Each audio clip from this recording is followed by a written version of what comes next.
Complete कर लिया है। आज हम केमिस्ट्री का बहुत ही इम्पोर्टेंट, बहुत ही जबरदस्त चैप्टर स्टार्ट करने वाले हैं और वो चैप्टर है केमिकल बॉन्ड।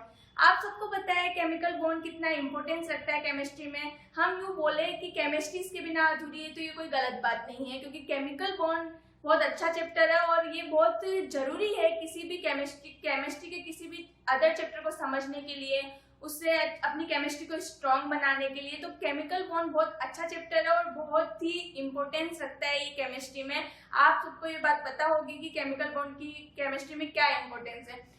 इस लेक्चर को पूरा देखिए। केमिस्ट्री में अपने केमिकल बॉन्ड को अच्छे से समझने के लिए केमिकल बॉन्ड के चैप्टर को हम अपना लेक्चर स्टार्ट करते हैं विद इंट्रोडक्शन। फर्स्ट क्वेश्चन मैं आपसे सबसे यही पूछती हूँ कि केमिकल बॉन्ड जब यदि चैप्टर दिमाग में आता है तो हमारे दिमाग में यही क्वेश्चन आता है केमिकल बॉन्ड। तो फर्स्ट ये क्वेश्चन आता है कि केमिकल बॉन्ड होता क्या है, what is the chemical bond. तो मैं आपको बताऊं जनरली केमिकल बॉन्ड क्या होता है।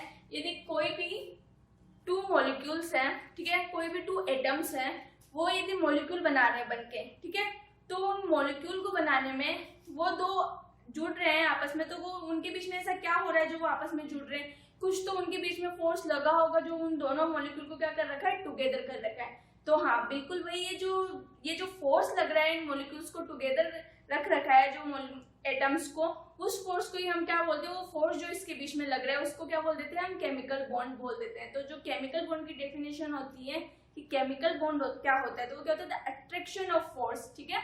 तो अट्रैक्शन होता है फोर्स को, क्या होता है, it is the attraction force that acts between two or more atoms to hold them together. क्या होता है, ये अट्रैक्शन फोर्स होता है जो किसके बीच में एक्ट करता है, टू एंड मोर एटम्स के बीच में एक्ट करता है। लाइक कोई भी हम H2 का मॉलिक्यूल अपन बोल दे तो ये हाइड्रोजन के टू मॉलिक्यूल्स के बीच में जो अट्रैक्शन फोर्स है जो इनको क्या कर रहा है, होल्ड रखे हुए टुगेदर, ठीक है, इनको टुगेदर होल्ड करके रखता है, पास पास में रखता है, जोड़ के रखता है। तो इस अट्रैक्शन फोर्स को हम क्या बोल देते हैं, केमिकल बॉन्ड बोल देते हैं। क्या बोल देते हैं, केमिकल बॉन्ड बोल देते हैं, ठीक है। तो आपको ये तो समझ ही आ गया होगा कि केमिकल बॉन्ड क्या होता है। अब हम केमिकल बॉन्ड की जनरल इंट्रोडक्शन की बातें कर लेते हैं कि केमिकल बॉन्ड में जनरल क्या चीजें होती है। देखो, फर्स्ट चीज है, मैंने यहाँ पे लिख रखा है decrease in energy proportional strength of bond, ठीक है। आपको ये चीज अभी जो मैंने यहाँ पे डायग्राम बना रखा है उससे समझ में आएगी, ठीक है। पहले हम यहाँ पे एक डायग्राम देखते हैं। देखो, मैंने एनर्जी और इंटरन्यूक्लियर डिस्टेंस के बीच में डायग्राम ड्रॉ कर रखा है यहाँ पे। अब आपको ये जो टू मॉलिक्यूल्स दिख रहे हैं यहाँ पे, ये जो टू मॉलिक्यूल्स है ये क्या है, टच नहीं कर रखे एक दूसरे को, थोड़ी थोड़ी डिस्टेंस पे, ठीक है। इन दोनों मॉलिक्यूल की जो डिस्टेंस है, ठीक है, तो वहां पे देखो एनर्जी क्या है, ज्यादा है थोड़ी, ठीक है। अब जब ये मॉलिक्यूल होते हैं, जब ये पास में आ गए, ठीक है, जब ये मॉलिक्यूल पास में आ गए, थोड़ा सा टच कर रहे तो एनर्जी क्या हो गई इनकी, और कम हो गई। और जब इस थर्ड में आप मूव करोगे तो आप देखोगे जब मॉलिक्यूल ओवरलैप, जब तो टू एटम्स है ये ओवरलैप कर रहे हैं या फिर बॉन्ड बना रहे हैं, बॉन्ड का फॉर्मेशन कर रहे हैं, तो क्या होती है, एनर्जी कितनी ज्यादा डिक्रीज हो गई है, ठीक है। तो क्या हो गया, ये स्टेबल हो गए मॉलिक्यूल के फॉर्म में आके, ठीक है। तो एनर्जी क्या हुई, बहुत ज्यादा डिक्रीज हो गई, एनर्जी का क्या हो गया, डिक्रीज हो गया। तो आपको यही बात ध्यान रखनी है, डिक्रीज एनर्जी में जो डिक्रीज होता है, ठीक है, तो क्या होता है, बॉन्ड बनेगा और वो क्या होगा, स्टेबल होगा। तो एक चीज आप खुद देखिए, आपको यदि मैं कुछ बोलूं कि आप बहुत ज्यादा वर्कआउट करवाया जाए आपसे, आपको बोला जाए आप एक बहुत बड़ा ग्राउंड है, आपको बोलते हैं कि जाओ इस ग्राउंड के 2 राउंड निकालो, ठीक है, आप 2 राउंड निकाल के आओगे। मैंने बोला चलो 2 राउंड और निकालो, आपके पास जितनी थोड़ी बहुत एनर्जी बची थी 2 राउंड निकालने के बाद में, मैंने कहा 2 राउंड और निकालो। जब आपने 2 राउंड और निकाले तो वो आपकी एनर्जी क्या हुई, जितनी थोड़ी बहुत बची थी वो भी क्या हो गई, लूज हो गई, ठीक है। वो जो एनर्जी लूज हो गई, ठीक है, उस एनर्जी को लूज होने की वजह से क्या हुआ, अब आप क्या हो जाओगे, अपनी जगह पे, जो भी अपनी जगह उस पे स्टेबल हो जाओगे। आप बोलोगे नहीं भाई अब मैं और राउंड नहीं निकाल सकता हूँ, ठीक है, या नहीं निकाल सकते हो, आप ये बोलोगे। अब आप क्यों नहीं निकाल सकते, क्योंकि आप स्टेबल होना चाहते हो, क्योंकि आपकी एनर्जी क्या है, लूज हो चुकी है, आपकी एनर्जी क्या होगी, बहुत कम हो चुकी है। तो अब आप कुछ वर्कआउट नहीं कर सकते हो, जैसी आपकी पोजीशन है आप उसी में रहना चाहते हो। तो वही बात है, जब भी कोई 2 एटम्स होते हैं वो क्या कर लेते हैं, बॉन्ड बनाते हैं, तो क्या होती है, एनर्जी बहुत ज्यादा डिक्रीज होती है। जब एनर्जी बहुत ज्यादा रिलीज होती है तो क्या आ जाते हैं, अपनी स्टेबल पोजीशन में आ जाते हैं, ठीक है। तो ये बात यहाँ से आपको समझ में आ गई होगी, decrease in energy proportional strength of bond, ठीक है। अब मैंने इसी डायग्राम से जो मैंने आपको समझाया है, इसी डायग्राम के अंदर मैंने ना, इसी डायग्राम के बेसिस से मैंने यहाँ पे एक चीज प्रोपोर्शनलिटी का फॉर्मूला लिख रखा है, वो देखिए। अट्रैक्शन होता है प्रोपोर्शनल, इनवर्सली प्रोपोर्शनल होता है एनर्जी के, ठीक है। अट्रैक्शन फोर्स क्या होगा, इनवर्सली प्रोपोर्शनल है एनर्जी के, मतलब कोई भी मॉलिक्यूल का जितना ज्यादा अट्रैक्शन फोर्स होगा उसकी एनर्जी क्या हो जाएगी, डिक्रीज हो जाएगी, वो जितने जितने पास आते जाएंगे। देखो हम डायग्राम में मूव करके देखते हैं, यहाँ पे इतना ज्यादा अट्रैक्शन फोर्स नहीं था, ठीक है, तो एनर्जी क्या थी, थोड़ी ज्यादा थी। यहाँ पे अट्रैक्शन फोर्स पास आए मॉलिक्यूल्स, तो एनर्जी क्या होगी, और डिक्रीज होगी। यहाँ पे तो बहुत ज्यादा अट्रैक्शन फोर्स लग चुका है, वो मॉलिक्यूल बन चुका है 2 एटम्स, तो क्या हो जाएंगे, एनर्जी बहुत ज्यादा डिक्रीज होगी। तो मतलब अट्रैक्शन फोर्स हाई हुआ तो क्या हो गई, एनर्जी डिक्रीज हो गई, ठीक है। और वो प्रोपोर्शनल है स्टेबिलिटी के, जितनी ज्यादा एनर्जी लूज होगी वो मॉलिक्यूल या फिर वो एटम जो भी वो क्या होगा, स्टेबल हो जाएगा, ठीक है, वो क्या होगा, स्टेबल होगा। अब आपको पता है, मैंने अभी जस्ट एग्जांपल दिया है कि यदि आपकी एनर्जी लूज हो जाती है तो आप क्या करते हो, रेस्ट करना चाहोगे, स्टेबल पोजीशन में जाना चाहोगे, ना कि कुछ वर्कआउट या फिर कुछ वर्क करना चाहोगे।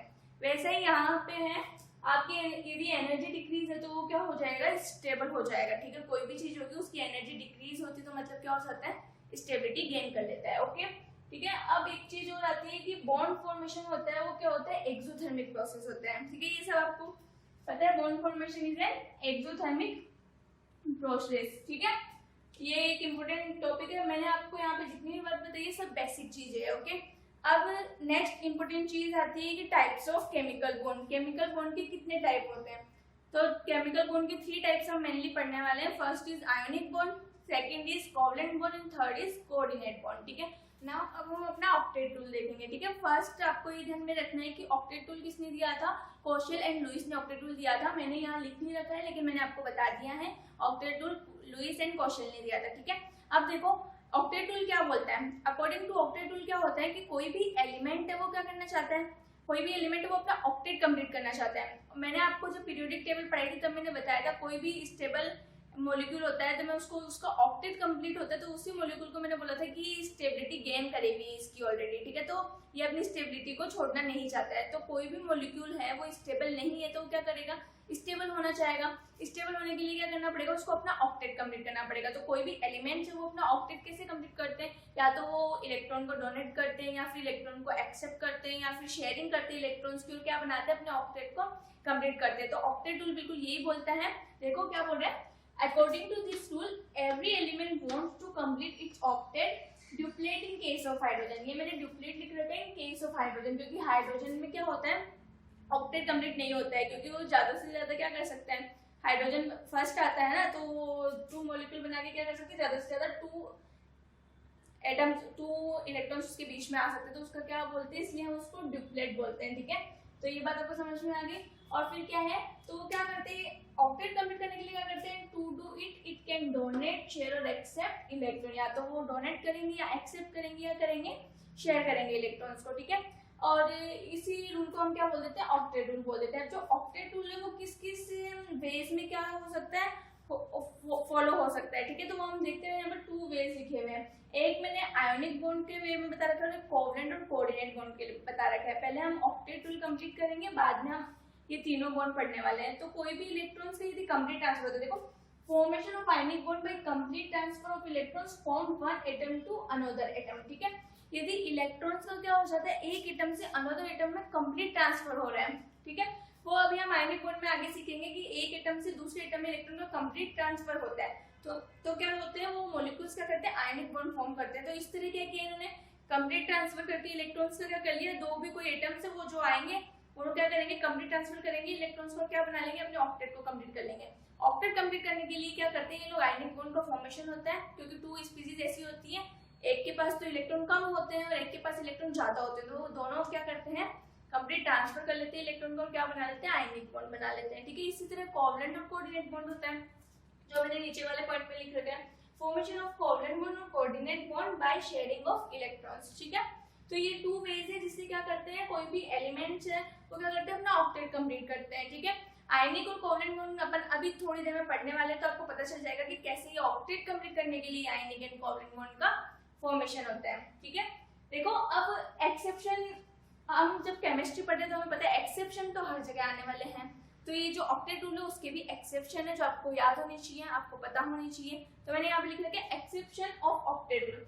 ऑक्टेट रूल का क्या बोलते हैं, ऑक्टेट रूल कि क्या होना चाहिए, ऑक्टेट कंप्लीट होना चाहिए, ठीक है। कोई भी इलेक्ट्रॉन चाहे वो डोनेट करे, शेयर करे या फिर एक्सेप्ट करे इलेक्ट्रॉन को, लेकिन क्या होना चाहिए, ऑक्टेट कंप्लीट होना चाहिए ताकि वो स्टेबल रह सके मॉलिक्यूल, ठीक है। और हर कोई क्या रहना चाहता है, स्टेबल रहना चाहता है, ठीक है। तो यही बात है, लेकिन इसके भी कुछ एक्सेप्शन है, क्योंकि कुछ मॉलिक्यूल्स ऐसे होते हैं जिनका क्या होता है, ऑक्टेट कंप्लीट नहीं होता है, फिर भी वो एग्जिस्ट करते हैं, वो रहते हैं, ठीक है। तो फर्स्ट है इनकम्प्लीट ऑक्टेट, जिन मॉलिक्यूल में ऑक्टेट कंप्लीट नहीं होता है, ठीक है, वो मॉलिक्यूल है BeF2, BF3, AlCl3, BCl3। आप कभी भी इनकी फॉर्म काउंट करोगे इनके इलेक्ट्रॉन को, तो BeF2 में 4 इलेक्ट्रॉन्स होते हैं। देखो हम यहाँ पे देखते हैं F, ठीक है, 1 इलेक्ट्रॉन ये, 2 इलेक्ट्रॉन ये, 3 इलेक्ट्रॉन ये, 4 इलेक्ट्रॉन है। तो कितने इलेक्ट्रॉन्स है इसमें, ज्यादा से ज्यादा 4 इलेक्ट्रॉन्स है। तो क्या इसका ऑक्टेट कंप्लीट है, नहीं कंप्लीट है, ठीक है। तो क्या हो जाएगा, ये एक्सेप्शन हो जाएगा ऑक्टेट रूल का, इसका ऑक्टेट कंप्लीट नहीं है, फिर भी ये मॉलिक्यूल एग्जिस्ट करता है, ठीक है। तो ये एक्सेप्शन है। इसी तरह BF3 में आप देखोगे तो 6 इलेक्ट्रॉन्स होते हैं, ठीक है। AlCl3 में भी इतने होते हैं, BCl3 में भी इतने ही होते हैं, ठीक है। तो ये क्या हो जाएगा, इनका ऑक्टेट कंप्लीट नहीं है, तो क्या हो गया, एक्सेप्शन हो गया ऑक्टेट रूल का, ठीक है। अब नेक्स्ट अपना आता है एक्सपेंशन ऑफ ऑक्टेट रूल, ठीक है। मतलब 8 से क्या होते हैं, इन मॉलिक्यूल में ज्यादा इलेक्ट्रॉन्स होते हैं, 10 भी हो सकते हैं, 12 भी हो सकते हैं, 14 भी हो सकते हैं। ये मेनली क्यों होते हैं इतने ज्यादा इलेक्ट्रॉन्स, क्योंकि इनके पास क्या होता है, वैकेंट डी ऑर्बिटल होते हैं, जिसकी वजह से ये क्या बना लेते हैं, और भी जितने भी एलिमेंट्स उनके साथ क्या करते हैं, बॉन्ड शेयर कर लेते हैं, बॉन्ड बना लेते हैं। इसलिए क्या होता है, वैकेंट डी ऑर्बिटल की वजह से इनका क्या होता है, ऑक्टेट एक्सपेंड हो जाता है, मतलब 8 इलेक्ट्रॉन से ज्यादा इलेक्ट्रॉन होते हैं। तो ये भी एक्सेप्शन है, और इनका एक्सेप्शन का है, लेकिन फिर भी एग्जिस्ट करते तो क्या हो जाएंगे, ये एक्सेप्शन हो जाएंगे, ठीक है। देखो PCl5 का देख लो, आप काउंट कर सकते हैं PCl5 में कितने, PCl5 देखो 1 2 3 4 5, तो 1 2 3 4 5 6 7 8 9 10, तो 10 इलेक्ट्रॉन्स होते हैं। कितने इलेक्ट्रॉन्स होते हैं PCl5 में, 10 इलेक्ट्रॉन होते हैं। इसी तरह हम SF6 एंड IF7 इन सब में भी इलेक्ट्रॉन्स काउंट कर सकते हैं। तो ये क्या होते हैं, हमेशा 8 इलेक्ट्रॉन से ज्यादा होते हैं, तो इनका क्या होता है, ऑक्टेट एक्सपेंड होता है। 8 इलेक्ट्रॉन नहीं है, 8 से ज्यादा है। तो वन स्पीशीज तो वो जिनके इनकम्प्लीट ऑक्टेट होते हैं, मतलब 8 से कम होते हैं, और एक ही स्पीशीज वो जो 8 से ज्यादा होती है। तो ये क्या हो जाएंगे, एक्सेप्शन हो जाएंगे, क्योंकि ये ऑक्टेट रूल को फॉलो नहीं कर रहे हैं, ठीक है। नेक्स्ट देखो ऑड इलेक्ट्रॉन स्पीशीज, कोई भी आपके पास मॉलिक्यूल है, यदि उसके अंदर ऑड इलेक्ट्रॉन्स है, ठीक है, लाइक 15 है, 11 है, इस टाइप से 17 है, ये इलेक्ट्रॉन्स यदि उस स्पीशीज में प्रेजेंट है, तो वो स्पीशीज ऑक्टेट रूल को फॉलो नहीं करती है, ठीक है। ये बात आपको याद रखनी चाहिए, आपको ध्यान में देनी चाहिए। NO का देखो, या तो आप वैलेंस इलेक्ट्रॉन काउंट कर लो या फिर पूरा कर लो। NO में कितने होंगे, नाइट्रोजन कितना हो गया 7, और ऑक्सीजन कितना हुआ 8, 7 और 8 कितना हो जाएगा 15 इलेक्ट्रॉन्स, 7 इसमें 8 इसमें, कितना हुआ 15 इलेक्ट्रॉन्स। तो 15 इलेक्ट्रॉन्स क्या है, ऑड नंबर ऑफ इलेक्ट्रॉन है, तो ये ऑड स्पीशीज है। और ऑड स्पीशीज जिसमें भी कोई भी आपके पास मॉलिक्यूल है, कोई भी स्पीशीज है जिसके अंदर ऑड इलेक्ट्रॉन्स है, ठीक है, लाइक 15 इलेक्ट्रॉन्स आ गए, मतलब क्या हो गया, ये एक्सेप्शन है ऑक्टेट रूल का, ठीक है। इन एक्सेप्शंस में से भी क्वेश्चन आते हैं कि कौन सा ऑक्टेट रूल फॉलो नहीं करता है, तो आपको ये पता होना चाहिए, इसीलिए मैं यहाँ पे ये करवा रही हूँ कि एक्सेप्शन क्या क्या है, ठीक है। और NO2 और Cl2 भी ऑक्टेट आप देख लेना काउंट करके, ऑड इलेक्ट्रॉन स्पीशीज है इसलिए है, ठीक है। अब देखो compounds of inert gases. Inert gases का क्या होता है, एक्चुअली इनर्ट गैसेस आपने सबने देखी है, इनर्ट गैसेस को, नोबल गैसेस को ही हम इनर्ट गैस बोलते हैं, हमने पीरियोडिक टेबल में पढ़ा है। इनर्ट गैसेस या फिर नोबल गैसेस का क्या होता है, ऑलरेडी ऑक्टेट कंप्लीट होता है, ठीक है। जब ऑक्टेट कंप्लीट है उनका, तो क्या होती है, ऑक्टेट कंप्लीट और जो कुछ मॉलिक्यूल्स बनाते हैं वो HCF तो HCO2 HCO4 ऐसे टाइप के मॉलिक्यूल बनाते हैं। तो क्या हो जाता है, जो भी इनर्ट गैसेस के कंपाउंड्स होते हैं वो क्या करते हैं, एक्सेप्शन होते हैं किसका, ऑक्टेट रूल का, ठीक है। तो हमने अब ऑक्टेट रूल देख लिया, ऑक्टेट रूल के एक्सेप्शंस भी देख लिए जो आपको याद होनी चाहिए। ऑक्टेट रूल तो बिल्कुल इजी है, सबको याद रहने वाला है, ऑक्टेट से बताइए कि ऑक्टेट कंप्लीट होने वाला है।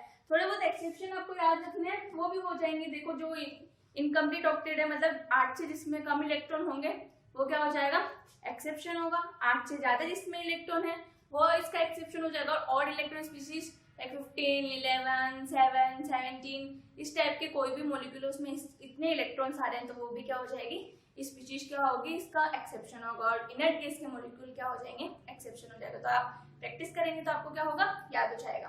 तो ऑक्टेट रूल देख लिया, उसके एक्सेप्शन देख लिया। अब हम अपना 3 बॉन्ड जो मैंने शुरू में बताए थे आपको, आयोनिक, कोवलेंट और कोऑर्डिनेट बॉन्ड, वो पढ़ेंगे अब हम, ठीक है।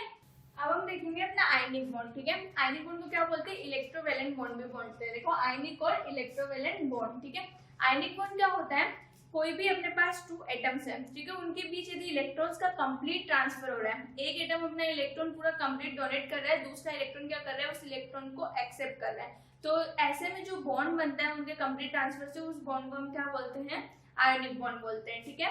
तो क्या होता है, it is the bond form between 2 atoms due to complete transfer electron, ठीक है। इलेक्ट्रॉन के जो कंप्लीट ट्रांसफर से बॉन्ड बनता है 2 एटम्स के बीच में, उसी को हम क्या बोलते हैं, आयनिक बॉन्ड बोलते हैं। अब आयनिक बॉन्ड के फॉर्मेशन को समझने के लिए हम एक एग्जांपल ले लेते हैं, NaCl। NaCl क्या करता है, आयनिक बॉन्ड का फॉर्मेशन करता है, ठीक है। अब ये आयनिक बॉन्ड का फॉर्मेशन कैसे बनाता है, देखो सोडियम 11 होता है, सोडियम का एटॉमिक नंबर 11 होता है, पीरियोडिक टेबल में हमने पढ़ा है, कॉन्फ़िगरेशन में हमने देखा है 1s2 2s2 2p6 3s1।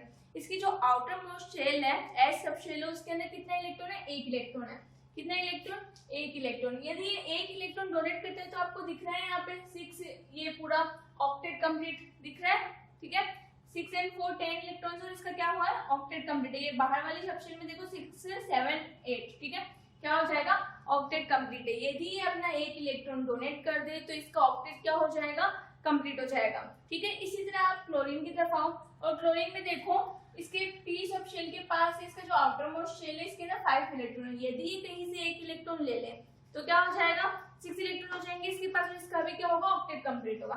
तो आप क्या कर रहे हैं, ये दोनों ऐसे लोगों को ढूंढ रहे हैं, ऐसे एलिमेंट्स को ढूंढ रहे हैं अपने, कि उनको फ्रेंड्स बना लेते हैं हम, ताकि एक तो मेरे को दे दे इलेक्ट्रॉन और एक क्या कर ले कि वो एक्सेप्ट कर ले। तो ये ऐसे लोगों को ढूंढ रहे हैं, तो क्या करते हैं, अपन डील कर लेते हैं, ठीक है। तो ये ढूंढता ढूंढता आता है सोडियम के पास, और सोडियम को बोलते हैं कि देख भाई, हम दोनों ही स्टेबल होना चाहते हैं, तो हम क्या करते हैं फ्रेंडशिप कर लेते हैं साथ में। तू क्या कर, तू एक्स्ट्रा इलेक्ट्रॉन लेके घूम रहा है फालतू, तू क्या कर, वो इलेक्ट्रॉन मुझे दे दे, ठीक है। इससे क्या होगा, तेरा भी फायदा हो जाएगा और मेरा भी फायदा हो जाएगा।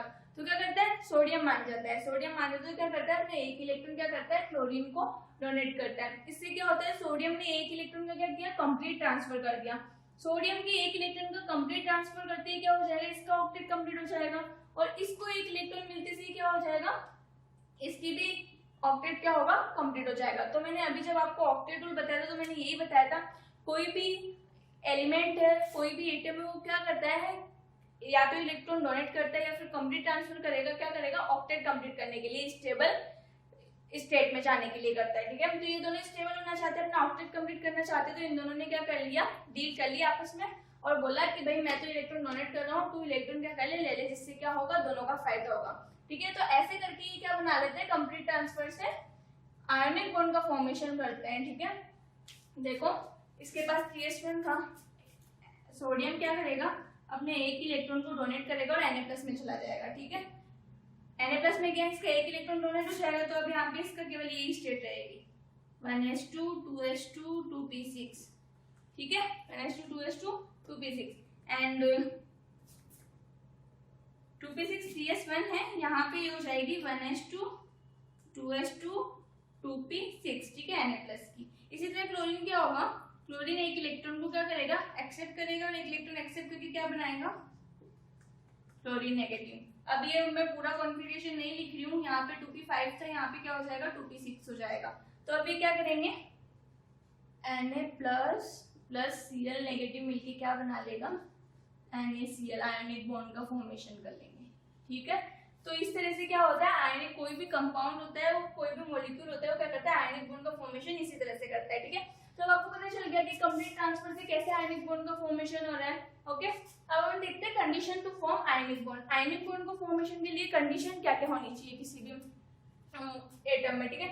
फर्स्ट चीज देखो, ये अपना इलेक्ट्रॉन डोनेट कर पा रहा है, तो जो भी हमने पढ़ा था पीरियोडिक टेबल में, जो भी इजीली अपना इलेक्ट्रॉन डोनेट कर सकता है वो क्या होती है, मेटल होती है, और जो इलेक्ट्रॉन एक्सेप्ट कर सकती है वो क्या होती है, नॉन मेटल होती है, ठीक है। तो जनरली ये जो बॉन्ड फॉर्म होता है वो मेटल्स और किसके बीच में फॉर्म होता है, नॉन मेटल्स के बीच में फॉर्म होता है, ठीक है। अब इधर देखो, condition to form ionic bond. Ionic bond को फॉर्मेशन के लिए क्या क्या कंडीशन होती है, तो फर्स्ट कंडीशन ये है कि the ionisation energy of metallic element should be low.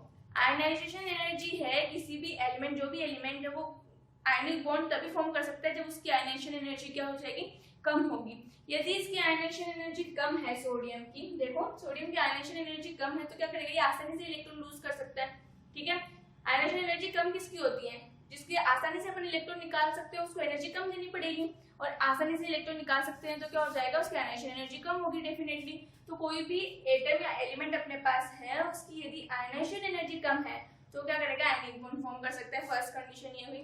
Second condition है इलेक्ट्रॉन एफिनिटी क्या होनी चाहिए, हाई होनी चाहिए। जितनी ज्यादा इलेक्ट्रॉन एफिनिटी होगी वो उतना ही क्या करेगा, हमने पीरियोडिक टेबल में भी पढ़ा है आयनाइजेशन एनर्जी, इलेक्ट्रॉन एफिनिटी बहुत अच्छे से पढ़ रखी है। आपने नहीं पढ़ा है तो आप देखो उसको, तो आपको यहाँ पे इतना समझने की जरूरत ही नहीं है। आयनाइजेशन एनर्जी और इलेक्ट्रॉन एफिनिटी समझ रखी है तो आपको पता चल जाएगा। इलेक्ट्रॉन एफिनिटी क्या होनी चाहिए, हाई होनी चाहिए। इलेक्ट्रॉन एफिनिटी जितनी ज्यादा हाई होगी मॉलिक्यूल की, वो क्या करेगा, उतना ही इलेक्ट्रॉन को क्या कर सकता है, एक्सेप्ट कर सकता है। ठीक है, तो फिर उन मॉलिक्यूल में क्या बनेगा, अच्छे से आयनिक बॉन्ड का फॉर्मेशन हो सकता है, क्योंकि एक डोनेट करेगा और दूसरा क्या कर लेगा, एक्सेप्ट कर लेगा। ठीक है, थर्ड है lattice energy of the lattice should be very high. Lattice energy, ionic compound आप देखोगे वो लेटिस फॉर्म करते हैं। ठीक है, कोई भी जब आयनिक कंपाउंड है वो नेचर में अकेला नहीं रहता है। ठीक है, वो रहता है, जैसे NaCl है, थोड़ा बहुत एग्जाम्पल बता रही हूँ मैं आपको।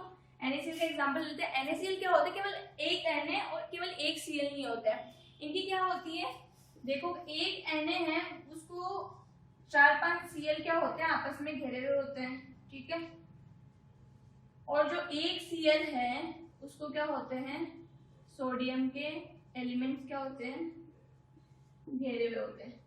तो इनके ऐसे अरेंजमेंट्स होते हैं, तो ये यूं अरेंजमेंट करके क्या बनाते हैं, ऐसे बहुत सारे अरेंजमेंट्स होते हैं, तो ये क्या बनाते हैं, लेटिस का फॉर्मेशन करते हैं। तो कोई भी आयनिक कंपाउंड है वो हमेशा नेचर में लेटिस के फॉर्मेशन में रहता है। ठीक है, यदि ये लेटिस है तो इनकी लेटिस एनर्जी भी होगी, तो ये जो आयनिक बॉन्ड का फॉर्मेशन होता है उसके लिए लेटिस एनर्जी क्या होनी चाहिए, हाई होनी चाहिए। हम देखेंगे लेटिस एनर्जी भी अपने अगले लेक्चर में कि क्या होती है लेटिस एनर्जी। पहले अभी आप इतना ध्यान रखिए कि लेटिस एनर्जी क्या होनी चाहिए, आयनिक कंपाउंड को फॉर्मेशन करने के लिए हाई होनी चाहिए। ठीक है, तो हमने 3 कंडीशंस देखी। फर्स्ट इज आयनाइजेशन एनर्जी क्या होनी चाहिए, बहुत लो होनी चाहिए, और इलेक्ट्रॉन एफिनिटी क्या होनी चाहिए, हाई होनी चाहिए, और जो लेटिस एनर्जी होती है वो क्या होनी चाहिए, वो भी बहुत ज्यादा हाई होनी चाहिए, तभी एक आयनिक बॉन्ड क्या हो सकता है, फॉर्म हो सकता है। अब हम इसके कैरेक्टरिस्टिक्स देखते हैं कि इसकी कैरेक्टरिस्टिक्स क्या क्या होता है आयनिक बॉन्ड के। ठीक है, आयनिक कंपाउंड के कैरेक्टरिस्टिक्स क्या क्या होते हैं, यहाँ पे हम इसके 4 कैरेक्टरिस्टिक्स देखेंगे। फर्स्ट कैरेक्टरिस्टिक्स क्या है, ionic compounds are good conductors of electricity. Ionic compound होते हैं वो क्या होते हैं, इलेक्ट्रिसिटी के क्या होते हैं, गुड कंडक्टर्स होते हैं इन मोल्टन स्टेट में। ठीक है, सॉलिड स्टेट में नहीं होते हैं, मोल्टन स्टेट में होते हैं। इसका रीजन क्या है, सॉलिड स्टेट में वो क्या होते हैं, आयंस के फॉर्म में नहीं होते हैं। ठीक है, जो भी आयनिक कंपाउंड है अपने पास वो क्या होगा, सॉलिड स्टेट में उसमें आयंस नहीं होते हैं। आयंस नहीं होंगे तो क्या होंगे, वो इलेक्ट्रिसिटी को भी क्या करते हैं, कंडक्ट नहीं करते हैं। और मोल्टन स्टेट में क्या होते हैं, वो अपने आयंस में डिवाइड होते हैं, इसलिए क्या करते हैं, इलेक्ट्रिसिटी को कंडक्ट करते हैं। तो इलेक्ट्रिसिटी के गुड कंडक्टर होते हैं मोल्टन स्टेट, इसलिए हम बोलते हैं कि मोल्टन स्टेट में क्या होते हैं, इलेक्ट्रिसिटी के गुड कंडक्टर होते हैं, बट सॉलिड स्टेट में नहीं होते। तो आपको ये बात ध्यान में रखनी है, सॉलिड स्टेट में नहीं होते हैं लेकिन मोल्टन स्टेट में होते हैं due to presence of ions. ठीक है, आयन प्रेजेंस होते हैं इसमें मोल्टन स्टेट में, इसलिए ये इलेक्ट्रिसिटी के क्या होते हैं, गुड कंडक्टर्स होते हैं। ठीक है, यहाँ तो समझ में कभी कभी क्वेश्चन भी पूछता है कि मोल्टन स्टेट में तो है लेकिन सॉलिड स्टेट में नहीं है, ऐसा क्यों। तो इसका रीजन यही देना है हमें, मोल्टन स्टेट में ड्यू टू आयन प्रेजेंस की वजह से क्या हो जाएगा, ये इलेक्ट्रिसिटी कंडक्टर होते हैं, गुड कंडक्टर्स होते हैं, बट सॉलिड स्टेट में कोई भी आयन प्रेजेंस नहीं होते हैं, इसलिए क्या होंगे, इलेक्ट्रिसिटी के गुड कंडक्टर नहीं होते हैं। ठीक है, नाउ आएगा आयनिक कंपाउंड जो generally high melting point and boiling points. Ionic compounds होते हैं उनके generally high melting and boiling points होते हैं। वो क्या होता है, इनके बीच में अट्रैक्शन फोर्स होता है, इलेक्ट्रोस्टैटिक फोर्स होता है इनके बीच में, वो क्या होता है, बहुत ज्यादा हाई होता है। इतना ज्यादा हाई अट्रैक्शन फोर्स होता है कि इनको अलग करने के लिए हमें बहुत ज्यादा क्या करना पड़ता है, एनर्जी देनी पड़ती है। इतनी ज्यादा एनर्जी देनी पड़ेगी तो क्या हो जाएगा, मेल्टिंग एंड बॉइलिंग पॉइंट क्या होगा, उसका हाई होगा अट्रैक्शन फोर्स को क्या करने के लिए, उनके बीच के अट्रैक्शन फोर्स को तोड़ने के लिए। तो जिनका इलेक्ट्रोस्टैटिक फोर्स होता है वो क्या होता है, बहुत ज्यादा हाई होता है, इसलिए इनके मेल्टिंग एंड बॉइलिंग पॉइंट भी क्या होते हैं, हाई होते हैं। तो फर्स्ट क्या हुआ, ये मोल्टन स्टेट में क्या होते हैं, इलेक्ट्रिसिटी के गुड कंडक्टर्स होते हैं आयनिक कंपाउंड्स, एंड सेकंड क्या हो जाएगा, इनके बॉइलिंग एंड मेल्टिंग पॉइंट्स क्या होते हैं, गुड, इनके बॉइलिंग एंड मेल्टिंग पॉइंट्स क्या होते हैं, हाई होते हैं। ठीक है, अब सेकंड है, ये नॉन डायरेक्शनल होते हैं नेचर में। ठीक है, आयनिक बॉन्ड होते हैं वो नेचर में क्या होता है, नॉन डायरेक्शनल होता है, डू नॉट शो रेजोनेंस, और रेजोनेंस भी शो नहीं करता है। रेजोनेंस ऑर्गेनिक केमिस्ट्री जब हम पढ़ेंगे तब हमें पता चलेगा रेजोनेंस क्या होता है, उनकी कंडीशंस क्या होती हैं, तब आप अच्छे से रिलेट कर पाओगे कि रेजोनेंस क्यों शो नहीं करते हैं। मैं आपको पढ़ाऊंगी वो भी, लेकिन जब हम ऑर्गेनिक केमिस्ट्री पढ़ेंगे तभी से देखेंगे। अभी आपको सिर्फ ध्यान रखना है कि रेजोनेंस शो नहीं करते और क्या होते हैं, नॉन डायरेक्शन होते हैं, इनकी कोई भी डायरेक्शन नहीं होती है, क्या होते हैं, नॉन डायरेक्शन होते हैं नेचर में। ठीक है, एंड फोर्थ आता है इसका, these compounds are generally soluble in polar solvent, ठीक है, such as water and liquid ammonia। ये जो एलिमेंट्स होते हैं, ये जो कंपाउंड जो बनते हैं आयनिक कंपाउंड्स के, वो क्या होते हैं, पोलर सॉल्वेंट में क्या होते हैं, सोल्यूबल होते हैं। आपने देखा होगा क्या होता है, लाइक को डिसॉल्व करता है, ठीक है, ये खुद पोलर सॉल्वेंट्स है। हम डायपोल मोमेंट में पढ़ेंगे, उसमें आप पोलर सॉल्वेंट्स के बारे में, पोलर कौन सा मॉलिक्यूल पोलर है नॉन पोलर है, तब आपको अच्छे से पता चल जाएगा। लेकिन पोलर सॉल्वेंट होते हैं, पोलर मॉलिक्यूल्स होते हैं, वो क्या होते हैं, पोलर सॉल्वेंट में डिसॉल्व होते हैं। और जो आयनिक कंपाउंड्स होते हैं, ये क्या होते हैं, पोलर होते हैं, ठीक है। तो इसलिए क्या होते हैं, पोलर सॉल्वेंट में डिसॉल्व होते हैं, जैसे वाटर हो गया या लिक्विड अमोनिया हो गया, ठीक है। हमने इसके कैरेक्टरिस्टिक्स देख लिए। आज हमने बेसिक चीजें क्या करी, इसकी थोड़ी बहुत कवर कर ली है, ठीक है। यदि आपको वीडियो अच्छा लग रहा है तो इसे लाइक करें और शेयर करें, और कुछ भी डाउट हो किसी भी चैप्टर से, किसी भी टॉपिक से रिलेटेड, आप प्लीज कमेंट बॉक्स में कमेंट करके मुझे बताएं, मैं आपका डाउट क्लियर करूंगी। And thank you so much.